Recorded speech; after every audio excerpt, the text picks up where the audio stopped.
Have you ever wondered about the intriguing chemistry of the air which we inhale from the atmosphere?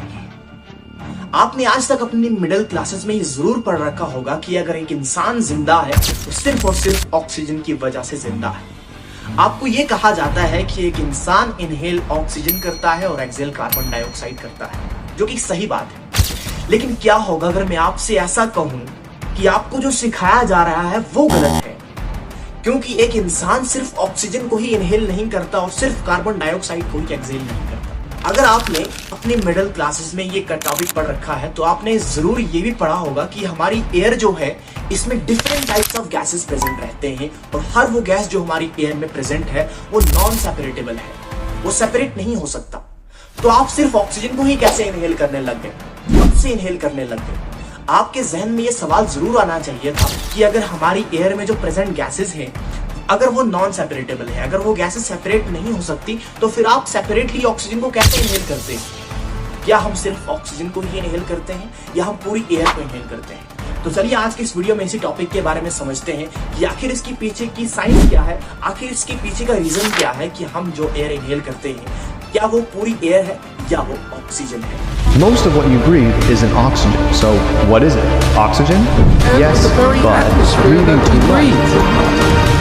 When we talk about the disappearance of the ozone layer, we don't know what will happen when the ozone layer.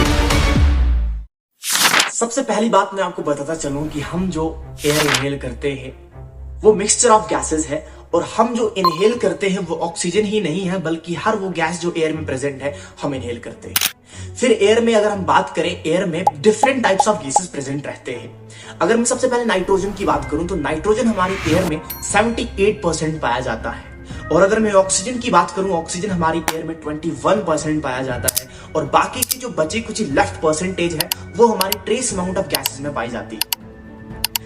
और मैं आपको ये जरूर बताना चलूं कि आप जो इनहेल करते हो वो ये सारे गैसेस हैं। आप नाइट्रोजन को भी इनहेल करते हो, आप कार्बन डाइऑक्साइड को भी इनहेल करते हो, आप ऑक्सीजन को भी इनहेल करते हो, आप आर्गन को भी इनहेल करते हो और हर वो गैस जो ट्रेस अमाउंट में प्रेजेंट है आप हर एक गैस को इनहेल करते हो, न सिर्फ ऑक्सीजन को इनहेल करते हो। लेकिन आखिर फिर ये कैसे हो गया कि हम जो एयर इनहेल करते हैं फिर वहां पर यूज आखिर ऑक्सीजन का ही कैसे होता है?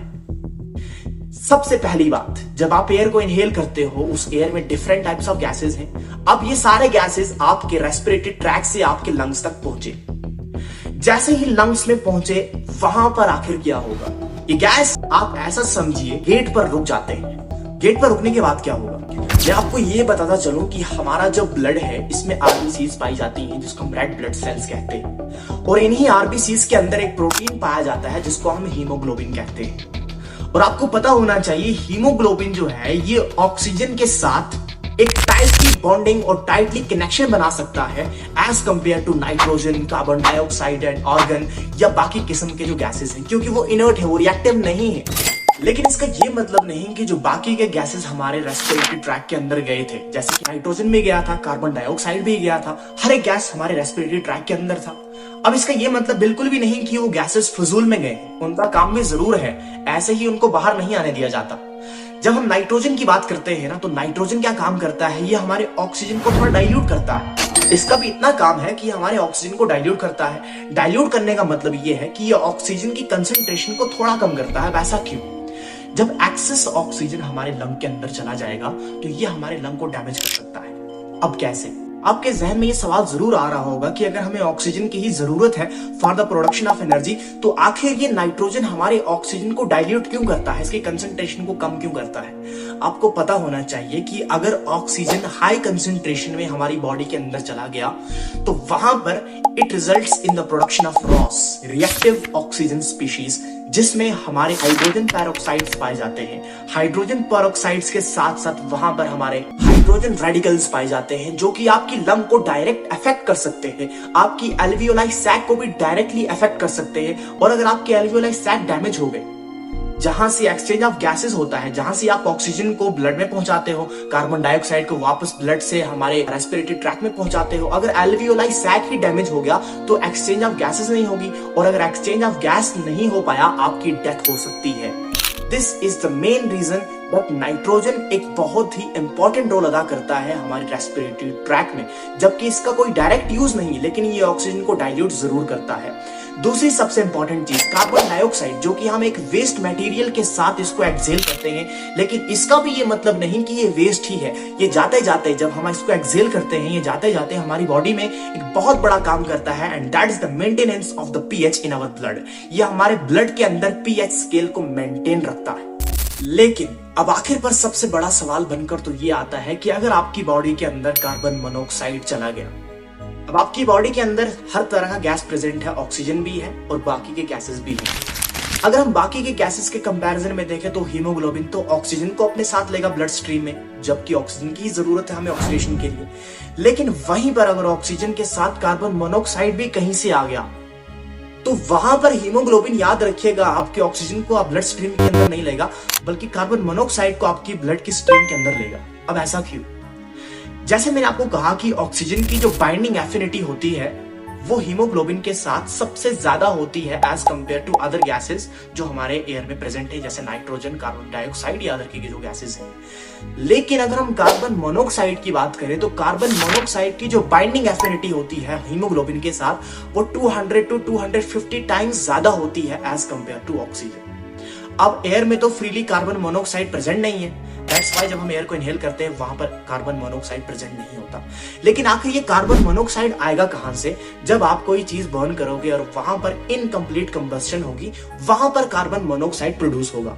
अब उस कार्बन मोनोऑक्साइड को जब आप इनहेल करोगे, आपके रेस्पिरेटरी ट्रैक के अंदर बाकी के गैसेस भी हैं, कार्बन मोनोऑक्साइड भी है। अब हीमोग्लोबिन आपके कार्बन मोनोऑक्साइड को अपने ब्लड स्ट्रीम के अंदर लेगा, और यहां क्या होगा, जब ऑक्सीजन हमारे सेल्स को नहीं मिलेगा, कार्बन मोनोऑक्साइड हमारे सेल को डैमेज करेगा और आपकी डेथ भी हो सकती है।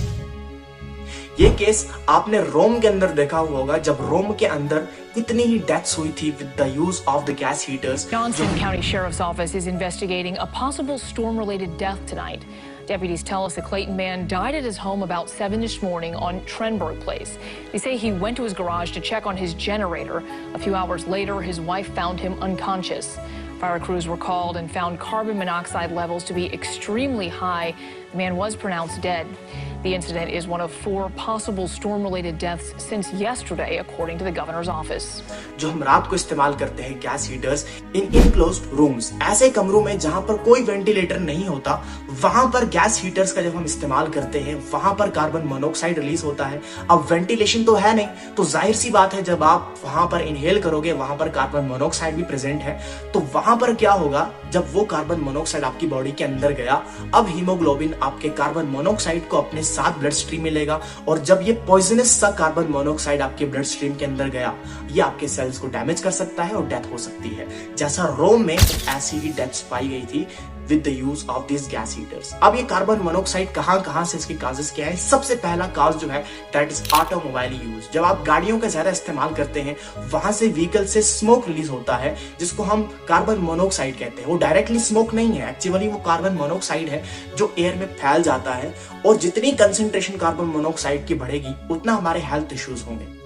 दूसरा सबसे इंपॉर्टेंट काज जो है वो ये है, जो हम अपने घरों में गैस हीटर्स का इस्तेमाल करते हैं, जो बहुत ही खतरनाक साबित हो सकता है अगर आप इसको एक बंद कमरे में इस्तेमाल करते हैं। जब आप गैस हीटर को इस्तेमाल करते हैं, आपको याद रखना चाहिए कि इन गैस हीटर्स को हमें एक वेंटिलेटेड रूम में इस्तेमाल करना चाहिए, जहां से वेंटिलेशन हो, क्योंकि ये कार्बन मोनोऑक्साइड जब एयर में पूरी तरह से फैल जाएगा तो इसका उतना इफेक्ट नहीं होगा जितना एक बंद कमरे में हो सकता है।